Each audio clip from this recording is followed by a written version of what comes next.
Hi, it's Mrs. Vance again. Today we're going to talk about the last part of the notes for Unit 7, which is about cell cycle control. This is Unit 7 Notes, Part 5. So the big thing to remember about cell division is that all different cells have different jobs in the body, okay? And they're going to divide and develop at different rates, depending on what their need is. So there have to be ways to control the cell division to make sure that cells divide when they need to divide and not otherwise. So several things control that. One thing is the presence of essential nutrients. If there's not enough food to supply additional cells, then that would not be a good time for cell division to occur. There are also growth factors and other kinds of molecules that can stimulate cell division. For instance, when you have an injury, the cells around that area have to know that they have to start dividing to replace the cells that were damaged. And that involves chemical signals called growth factors. There's also something called density-dependent inhibition. When cells are crowded, basically when they're touching other cells on all sides, they're going to stop dividing because there's not really room for anybody to grow. And then another thing that affects animal cells in particular is something called anchorage dependence, and that is the fact that the cells have to be in contact with the surface in order to divide. That keeps you from getting uncontrolled cell growth, which is bad. And so all of those factors together, along with a lot of other things, depending on what part of the life cycle that the organism is in and what the needs are at that particular time. And there are a lot of different factors involved. It's a complex process, but this is something that we need to talk about in terms of just some basics about cell cycle control. So if you grow cells, these are animal cells that have been grown in culture. If you grow them suspended in a liquid, they'll grow to a certain point, and then they'll stop dividing. If you put those into a culture plate, like you see here, and just leave them in that same broth, they're not really going to do anything much because there's no reason for them to grow. They're fine the way they are. They got plenty of food and so forth. If you add the growth factor, though, which is a chemical signal, basically that stimulates those cells to start dividing, and so you'll end up with more cells in your culture rather than just the ones you started with. So that's experimental evidence for the fact that you have to have some kind of signals to start the cell cycle.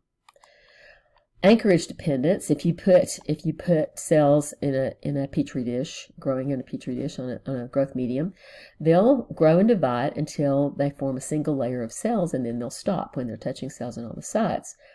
They'll just stop growing because, again, there's not enough room for them to grow. They need to be in a single layer in that particular kind of cell.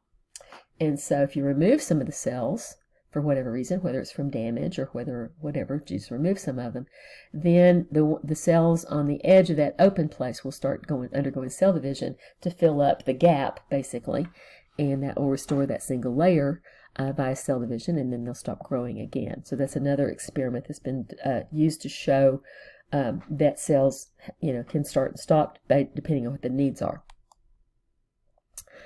The cell cycle control system is a bunch of molecules in the cell that trigger the parts of the cell cycle and coordinate the events, the things that happen in the cell cycle. There are various checkpoints along the way to make sure that things are where they need to be before you move on to the next part. So some of these checkpoints are places that can stop something from happening until certain conditions are reached, or can say, okay, it's time to go on, everything is fine, let's go ahead to the next stage. You can think about them kind of as traffic signals. Okay? There are three major checkpoints in the cell cycle. The first one is in the G1 phase. At the G1 checkpoint, it will either allow entry into the S phase or cause the cell to leave the cycle, entering a non-dividing phase called G0. Okay? And so what are the kind of things that you would have to have in order to get from G1 to S? So there has to be room for the cell to grow. There has to be plenty of nutrients. There has to be, a place for it to be, and you have to have chemical signals that are going to stimulate that growth. So if all of those things are in place, then that will open up the, it's kind of like that if you stop at a railroad crossing, the barrier that comes down to prevent you driving onto the railroad tracks. So the barrier stops you until the conditions are safe for you to move ahead after the train passes, and then the barrier lifts and you can go across the train tracks. So think about the checkpoints like that. Okay. There's also a G2 checkpoint toward the end, at the end of G2. At the end of G2, you're checking to see, has the DNA all been copied? Is it copied correctly and been corrected if there were typographical errors in it? Do we have all of the ATP that we need? Do we have all of the enzymes and the other molecules that we need to sustain 2 cells after we undergo division? And if all those conditions are met, then a barrier rises up and you're ready to move into the M phase. And the last checkpoint is in the middle of mitosis at metaphase. At that point, you've met all the other conditions up to that point. What do you think you're checking for? At metaphase, you're checking to make sure that all of the chromosomes are properly attached to spindle fibers from both sides, so that when the centromere splits, each cell is going to get a full copy of the chromosomes. There are lots of other things that can happen in different places, and there are mistakes still that can happen, but these are the things that happen most frequently.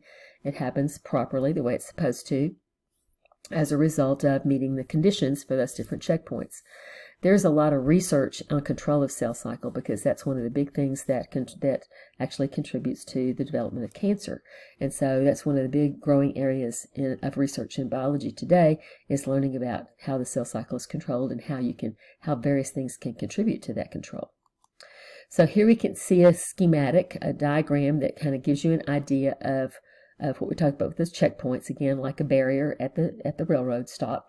So G1, you're growing along. Are you big enough? Do you have enough room? All that kind of stuff. If you don't meet all the conditions that you need to be to go on, then that cell would exit the G1 phase and go into something called the G0 phase. We call it like a resting phase, but it's not really resting, because the cell is still doing its job. It's just resting from cell division. Your nerve cells stay in the G0 phase most of your life. Once you get your initial growth, your nerve cells don't really grow very fast. If you've ever had an injury that damaged a nerve, you'll realize that it takes a while for those things to repair themselves, so that you start having proper sensation again, because those cells don't grow very fast. Okay, they stay in the G0 phase most of their life. The G1 checkpoint lets you go on to the S phase and the G2 phase to prepare for cell division. The G2 checkpoint is making sure that everything is ready to go. It's kind of like when you're getting ready to leave on a trip, and your parents, your mom or your dad, or maybe both of them, will say, has everybody gone to the bathroom? Do you have everything packed that you need? Do you have your charger for your phone, and all the different things that you check for before you leave? Once all those conditions are met, then you can raise the barrier and go on to the next part. The M checkpoint, again, this is at metaphase, and it's kind of like when you reach the end of the street. Okay, do you need to go back to get something at the house before we get onto the highway? So everything is set and ready to go. All the chromosomes are attached to spindle fibers. Everything's ready to go. You raise that checkpoint, and then cell division can continue from that point. If the cell doesn't meet those conditions at any one of those points, the cell cycle can stop right there. And sometimes things will get corrected, sometimes they don't. And if they don't, generally what's happening is the cell is going to die. Now, when you have to control cell division, because if you let cell division just go willy-nilly without any controls, you're going to end up with overgrowth of cells. And that's what cancer is. Cancer cells are cells that escape those controls on the cell cycle. Something is wrong that makes things not work properly. And we'll talk some more about this when we get into genetics after the winter break. But cancer cells divide rapidly. They can divide oftentimes in the absence of growth factors. There's some cancer cells that even produce their own growth factors to stimulate cell division, believe it or not. They can eventually spread to other tissues through the circulatory system, and they're going to grow without being inhibited by other cells. They don't have to have that single layer thing. They can grow on top of each other. They keep on growing regardless of whether those other conditions are met or not. And again, this is largely because of errors somewhere in the genetics of the cell that leads this to happen. A tumor is what we call an abnormally growing mass of cells. Okay? Benign tumors are ones that remain at their original site. Benign tumors, benign generally means not harmful, but it's still important to check on them, because they can become malignant if they continue to grow. Malignant tumors spread to other locations. This is called metastasis, And you may have heard of metastatic cancer of some kind or another. That's because that cancer that has left where it originally developed and has moved to other parts of the body. Here's how that happens. So here we have a localized tumor here in breast tissue in this particular case. And it's only infecting the glandular tissue right there in the breast. As it begins to grow, it begins to invade other tissues nearby and eventually can invade its way into lymph vessels and blood vessels and move. Parts of it can break off in there in those lymphatic vessels and blood vessels and move to other parts of the body and set up shop there and develop tumors there. And that's when it gets to be really, really bad. That's when you get to much later stages of cancer that are much harder to deal with. Now, cancers have different kinds of names. You've heard of some of these before, and the reason they're called different things, like carcinomas and sarcomas, it has to do with where they originate. Okay, carcinomas arise in external and internal body coverings, so like on your skin, in your intestines, that kind of stuff. Sarcomas arise in supportive and connective tissue. Think about within a bone cell or within a muscle cell. And the leukemias and lymphomas arise from blood-forming tissues. So they're generally considered to be cancers of the blood, of the circulatory system. They can involve bone marrow. They can involve immune system cells. They can involve red blood cells, and so forth. Various kinds of blood-forming tissues. Cancer treatments, there are lots of different things, and if you're interested in finding out more about that, I can point you to some books to read. But basically, if you have a tumor that is localized, you can often remove those surgically. Sometimes the surgical removal is enough. Other times they may be treated with radiation. If the cancer has started to metastasize or move to other parts of the body, then oftentimes chemotherapy is used, and chemotherapy is a drug therapy that is used to basically make those cells kill themselves or to kill those cells. Unfortunately, it also kills some normal cells, which is why a lot of times chemotherapy makes you feel really sick. Most of the time, though, the vast majority of the time, mitosis proceeds normally. It doesn't get out of control and follows the rules the way it's supposed to.